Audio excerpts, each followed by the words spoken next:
안녕하세요. 빨간맛 2부 진행 안신혜입니다. 코스피가 점심 먹고 에너지를 좀 충전을 했을까요? 오후 들어서 상승폭을 조금씩 더 키우는 상황이었는데 물론 개인의 매수가 안정적이었지만 그렇게 지수가 떠나가려 팔았던 기관 쪽에서 매수 입지를 조금씩 보이고 있습니다. 지금은 안타깝게 매도로 전환되긴 했지만 그래도 오늘 장중 매수로 전환이 되면서 지수에 보탬이 됐는데요. 코스닥에서는 기관 내 연기금이 줄매수하고 있습니다. 게다가 첨보라든지 LNF 같은 2차전지 성장주 위주로 담으면서 러브콜을 보내고 있는데요. 과연 그동안 도움이 못했던 기관 투자자가 다음 주 외국인과 손을 잡고 지수를 다시 한번 이끌 가능성 있을까요? 그리고 못 넘어봤던 3,300선 고지에 대한 도전이 다음 주에 있을지 모르겠습니다. 우리는 그 속에서 어떤 아이디어를 찾아볼지 오늘 한번 빨간맛 2부에서 관전 포인트 삼아보시고요. 오늘은 또 금요일이라 일정 매매도 도와드리고 있습니다. 장 마감 끝나고 화면 덮지 마시고요. 끝까지 저희와 함께 해주시죠. 빨간맛 2부 지금 시작합니다.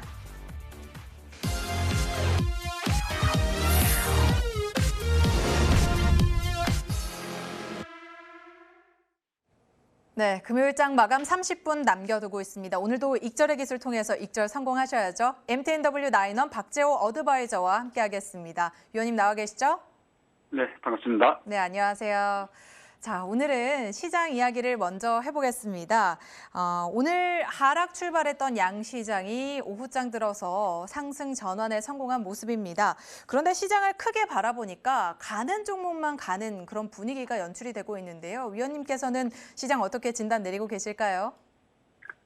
오늘 금요일이니까 이번 한 주 동안의 시장을 한 줄로 요약한다라면은 정말 주도 섹터도 없고 그리고 주도할 만한 어떤 테마도 없었던 정말 말 그대로 계륵장이지 않았을까 싶습니다. 물론 수익을 내매에 있어서는 큰 어려움이 따르지는 않았던 시장으로 보여집니다. 충분히 개별주, 중소형주 너무나 좋은 슈팅과 강한 모습을 보여줬지만 보통의 일반적인 어떤 투자자분들께서는 소위 개별주의 어떤 거래, 테마주의 거래를 함에 있어서 고점에 추격 매수하시거나 내가 매수하면 항상 주가가 밀리고 그 변동성에 따라서 내가 손절을 하면 주가가 되려 급등을 하는 그러한 경험들을 자주 하신 분들 같은 경우에 아마 이번 주 시장이 상당히 곤혹스럽지 않았을까 싶습니다. 더 나아가서 말 그대로 중장기 매매에 대해서 선호를 하시거나 포지션을 끌고 나가고자 노력하시는 많은 분들이 참 계시는데 그런 부분들에 있어서도 상당히 인내의 시간이 좀 많이 필요하지 않았을까라는 생각도 가지고 있습니다.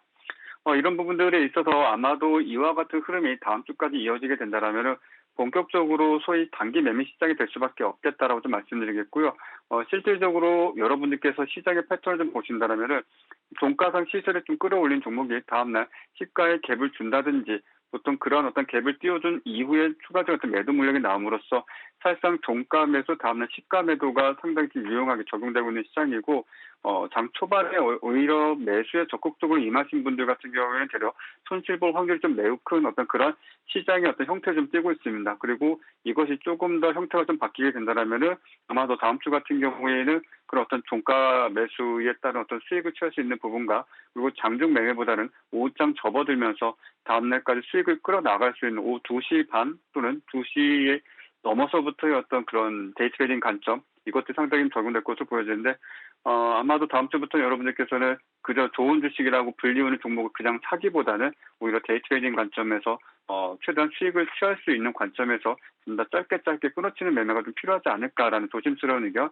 제시해드리도록 하겠습니다. 네. 이번 주는 참 그 단기 매매 전략이 중요하다라는 말씀을 많이 해주셨던 것 같아요. 변동성 장세 속에서 차익 실현 대응이 굉장히 중요하다라는 말씀으로 정리를 해주셨습니다. 자, 그렇다면 오늘 거래 대금 상위 종목들도 함께 체크를 해보시죠. 어제와 같이 러시아 코로나19 백신 관련주들이 또한 올라온 모습입니다. 코스피 시장에서는 EID, 코스닥 시장에서는 이트론과 휴마시스 등이 오늘도 이름을 올렸고요. 그리고 포스코 강판이 오늘 올라와 있는데 1분기 호실적을 발표한 이후에 급등세 연출해가고 있죠. 세계 경제 회복기에 이런 철강 수요가 앞으로 더 크게 늘어날 것으로 예상이 되면서 시장에서도 계속해서 주목하는 모습입니다. 자, 이외에도 SK하이닉스와 기아가 오늘 이름을 올렸고 코스닥 시장에서는 LNF가 지금 눈에 띕니다. 수주 대박이 터졌다는 소식이 들렸죠. LG에 이어서 SK에도 수주를 하게 됐다는 소식을 전하면서 수급도 뒷받침이 되는 모습이었는데 그런데 오늘 흐름을 보니까 급등 출발한 이후에 급락 전환한 모습이 나타났습니다. 왠지 이 종목 여쭤보면 위원님한테 채찍 맞을 것 같은데 오늘 안 파셨던 분들한테 어떻게 또 혼내실 건가요? 아니요. 자꾸 많은 분들이 제가 약간 시니컬한 말씀을 드리면 혼낸다라고 네. 말씀하시는데 그건 아니고요. 그냥 누구나 주식 트레이딩도 오래 하신 분들은 생각하는 관점을 말씀드렸을 뿐입니다. 일단 LNF에 대해서는 절대 뭐 나쁜 이야기는 아니고 지금 나왔던 SK이노베이션과 1조 원이 넘는 어떤 계약 공시 같은 경우에는 사실 2개월 전에 이미 알려져 있던 내용들입니다. 그래서 아마 언론의 뉴스를 검색해 보신 분은 아시겠지만 한 2개월 전쯤부터 LNF에 해당 관련 이슈가 있었지만은 그에 따른 기대감으로 상당히 개인 투자자분들이 많이 매수를 하셨었고 되려 그러한 공시가 즉각적으로 나오지 않음에 따라 실망 매물 그리고 어떤 추가적인 매도세가 계속 좀 이뤄지면서 주가는 7만 원대 이하까지도 하락세를 보여줬던 것이 지금까지 어떤 팩트입니다. 그리고 나서 다시 한번 2차 전지 양극재에 대한 어떤 수요량 급증 또는 수요량 증가에 대한 기대감에 따라서 대략 최근 시세의 어떤 상승세를 좀 이어왔었고 어찌 본다면 최근에 어떤 약간 4월 접어들면서의 어떤 LNF의 상승은 어찌 본다면 이 지금 공시가 아니라 말 그대로 어떤 2차 전지 그리고 그의 수요량 증가 어쨌든 간에 지금 파우치형이냐 각형이냐 상관없이 지금 양극재 같은 경우 계속적으로 수요량이 증가할 수밖에 없는 부분들이기 때문에 계속적인 어떤 상승을 보여왔었고 어제 오늘 같은 경우는 해당 공시에 따라서 오늘 시가를 상당히 좀 크게 보여줬지만은 지금 같은 맥락에서 좀 보게 된다면 오늘장 SM라이프 디자인이 상당히 좀 하락을 좀 많이 하고 있습니다. 근데 지금 현재 매수하시는 분들 같은 경우에는 그런 관점이 있겠죠. 다음 주에 어떤 시장 또는 일정이 있기 때문에 오히려 지금 현재 재료 소멸 가능성에 대한 어떤 의견을 갖기보다는 저가다라는 관점에서 많은 분들이 이제 매수를 하시는데 지금 LNF도 그런 관점에서 보시는 것이 좋겠습니다. 일종의 재료 소멸로 보시는 게 맞겠고 다만 중요한 것은 LNF가 그렇다고 해서 일종의 부실주라든지 또는 가치가 없거나 영업이익이 없는 기업이 절대 아닙니다. 지금 신고가 구간이기도 하고 10만 원대에서 가격을 잡아주는 모습을 보여주게 된다면 충분히 신고가를 갱신하는 추세적인 상승 흐름체를 보여줄 수 있기 때문에 지금 현재 구간에서 일단은 매도를 해서 수익을 좀 취하시는 것이 좋고 고가권에 들어가셨던 분들 혹여 계신다라면은 추가 매수를 일단은 좀 멈추시길 바라겠습니다. 일단은 지금은 현금 쥐고 계시고 충분히 상승을 확인하시고 나서 그리고 나서 진입을 하셔도 결코 만족할 만큼 수익은 반드시 낼 수 있을 테니까 너무 조급하게 대응하지 않으셔도 되겠다라고 정리해드리겠습니다. 네, 그러니까 LNF 재료 소멸 때문에 어느 정도는 조금 조정을 받고 있는데 10만 원 선에 안착하는지 잘 지켜본 후에 다시 한번 매매를 시도해 보는 게 좋겠다라는 전략을 세워주셨습니다. 자, 그렇다면 한 종목 더 살펴보고 싶은데요. 랩지노믹스입니다. 바로 이 자사의 코로나19 자가 진단 그 키트가 조건부 허가를 받을 것으로 예상이 되면서 우리가 좀 기대감을 가졌었는데요. 사실 기대감이 산반연된 이후에 뉴스가 나오면 우리가 팔아야 된다고 하는데 이 종목 같은 경우에는 이제는 좀 파는 관점으로 바라봐야 될까요? 일단 기술적 분석을 놓고 보게 된다면은 오늘 소위 이제 기술적인 부분들에 대해서 좀 나름의 시각이 있으신 분들이 28,000원대는 이 종목이 돌파하기 매우 어려울 것이다라는 관점 다들 갖고 계셨으리라 생각을 합니다. 그렇기에 오늘 28,000원 선은 누가 봐도 일단은 수익을 좀 취해야 되는 자리였다라고 좀 먼저 말씀을 드리도록 하겠고요.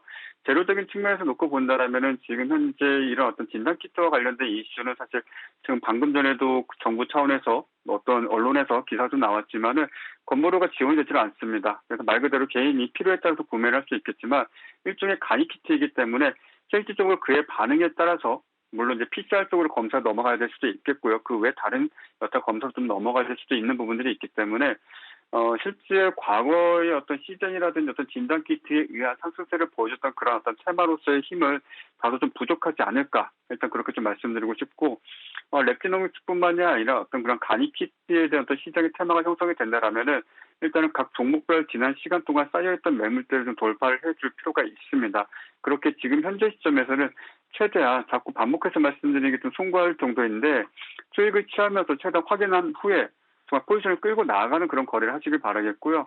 늘 말씀드리지만 수익이 나도 매도 못하시고 손실이 나도 매도 못하시는 그런 우를 재차 반복하지 마시길 다시 한번 거듭 부탁드리겠습니다. 네.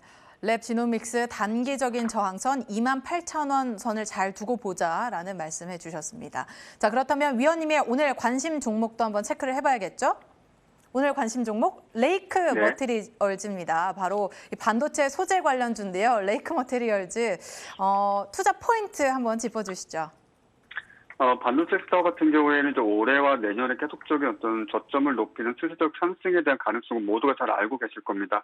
그런 과정 등에 있어서 시장에서 한 번쯤은 주목받았던 종목군들이 꼭 있습니다. 대표적으로 뭐 SFA 반도체라든지 아니면 뭐 레이크 머티리얼즈라든지 아니면 제주 반도체 그 외에도 이제 소부장 또는 그와 관련된 섹터 내에 있는 다양한 종목군들이 지금 현재 동일한 위치에서 동일한 모습을 보여주고 있습니다. 즉 실질적으로 어떤 매도 물량이 나오더라도 어느 주체가 그 물량을 받아낸다든지 또는 저항권에서 상당히 오랜 시간 횡보를 한다든지 또는 특정일 날 엄청난 거래대금, 예를 들어서 한 5천억 원 또는 1조 원 이상의 거래대금이 발생한 이후에 거래량 없이 주가가 횡보를 한다든지 뭐 기타 등등의 여러 가지 이슈가 각 종목별로 상당히 좀 특징적으로 좀 나타나고 있는데 그런 관점에서 어쨌든 간에 지금 현재 반도체 섹터는 우상향에 대한 가능성을 열어두고 지금처럼 빠릿빠릿하게 순환매가 도는 시장에서는 한 번쯤은 주목해 보실 필요가 있기 때문에 지금 레이크 머티리얼즈 같은 경우에는 이제 전 세계 1위라고 할 수 있는 그런 어떤 핵심 소재를 지금 뭐 태양광이라든지 반도체라든지 LED 칩 쪽으로도 계속적으로 납품을 이뤄주고 있기 때문에 그에 대한 수요량도 역시 계속적으로 증가할 것으로 보여집니다. 그런 관점에서 여러분에게 좀 소개를 좀 해드리고자 하고 지금 현재 여러분들 보시는 화면에도 나타나 있지만 상당히 좀 종가 무렵에 상당히 큰 변동성을 좀 일으키고 있는데 실질적으로 매수의 관점에서 보시게 된다라면 4,100원 부근 또는 그 이하권에서 매수해 보시는 것이 좋을 것으로 판단되고요. 손절선은 3,850원 정도를 기준 잡고 보시면 큰 어려움 없이 그리고 리스크 구간 짧게 대응할 수 있을 거라 봅니다. 네. 레이크 머티리얼즈 매수가는 4,100원 이하선, 목표가는 4,500원, 손절가는 3,850원을 제시해 주셨습니다. 이번 한 주도 좋은 종목 추천해 주셔서 감사하고요. 지금까지 나인원 박지호 어드바이저와 함께했습니다. 오늘 말씀 고맙습니다. 감사합니다.